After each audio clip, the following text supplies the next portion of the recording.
आप सबका स्वागत है मेरे नए व्लॉग में। आज का दिन ऐसा था कि शिवा आयांश ने सुबह उठ के रोना शुरू किया और शाम को जब तक मैं काम ख़त्म करके सोती नहीं तब तक रोता ही रहा। मुझे समझ नहीं आ रहा, पहले रो रहा था तो मैंने उसको दूध दिया और फिर चुप हो गया वो। फिर मैंने सोचा ये शाम का काम कर रही हूँ, मैं सुबह उठ के ये काम करना चाहिए मुझे, लेकिन मैं शाम को सारे ये काम कर रही हूँ। शाम के बज के 6। अभी मेरे हस्बैंड गए काम पे और जब तक वो घर पे होते हैं तो मैं कोई काम नहीं करती हूँ, मैं उनके पास बैठी रहती हूँ, बातें करती रहती हूँ। जैसे ही वो जाते हैं तो फिर मेरा वर्क मोड एक्टिव हो जाता है और मैं फिर लग जाती हूँ काम करने। और अयांश ऐसा रो रहा था कि उसको छाता चाहिए था, बाहर हो रही थी बारिश और शिवांश स्कूल से छाता लेके आया तो बस उसने छाता देख लिया और वो रोए जा रहा था कि मुझे छाता दो, छाता दो।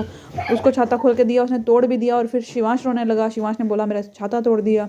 उसको प्रॉमिस किया कि कल नया छाता लेके देंगे। फिर कैसे कैसे शिवांश को बहलाया फुसलाया कि हाँ कल तेरे को नया छाता लेके देंगे। और फिर मैंने अपना झाड़ू पोछा किया। ये काम मुझे सुबह करना चाहिए, हालांकि शाम हो चुकी है, शाम के बज चुके 7 और मैं एक काम करती हूँ फिर अयांश रोने लगता है, फिर उसको पकड़ के बैठती हूँ तो फिर दूसरा काम करने आती हूँ, फिर वो मेरे पीछे पीछे आ जाता है। मुझे कोई काम नहीं करने दे रहा था, वो इतनी मुश्किल हो गई थी मेरे लिए, क्योंकि घर में हस्बैंड हो तो वो भी उसको देख लेते हैं, नहीं तो मैं बहुत अकेले से काम करती हूँ। शिवांश टीवी लगाता है तो रिमोट पकड़ के रखता है, उसको कुछ नहीं लगा के देता। और मेरे को आ गया था फ़ोन कि मेरे इंडिया से पार्सल आया मेरे लिए। और ये ऐसा था कि मैंने इंडिया में डॉक्यूमेंट्स भेजे थे अपने लीगलाइज कराने के लिए।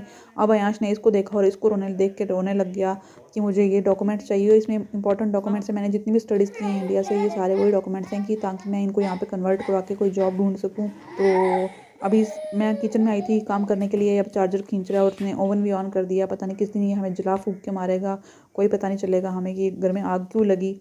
रीज़न होएगा अयांश, और जो कि दिखता नहीं है, देखने में इतना मासूम लगता है और काम इतने ख़तरनाक करता है ये। और मेरा सोना और मेरा उठना ये सब कुछ इस पे निर्भर करता है। जब ये सोता है तो मैं सोती हूँ, जब ये जागता है तो मैं जागती हूँ।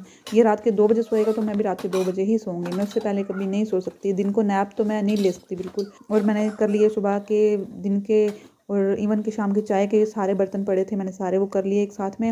और अब इसको पता नहीं क्या समझ आई है कि मम्मा की हेल्प कर लूँ। ये बोल सा उठा के कूड़े वाला ले जा रहा था बाहर, इसको रोका मैंने। और फिर ये देखो फ़ैन को ठीक कर रहा है, क्योंकि कपड़े हमने अंदर डाले हैं सूखने के लिए तो फ़ैन लगाना पड़ता है, तो ये भी फ़ैन के पीछे ही पड़ गया।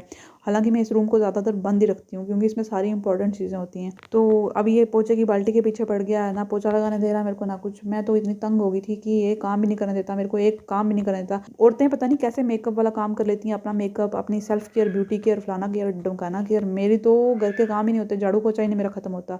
बच्चों के साथ काम तो मेरा होता ही रहेगा, चाहे रात के 12 बजे ख़त्म हो या 1 बजे। मैं आपसे मिलूंगी अपने नेक्स्ट व्लॉग में। और वीडियोस देखने के लिए लाइक शेयर सब्सक्राइब करना ना भूलें। Thank you.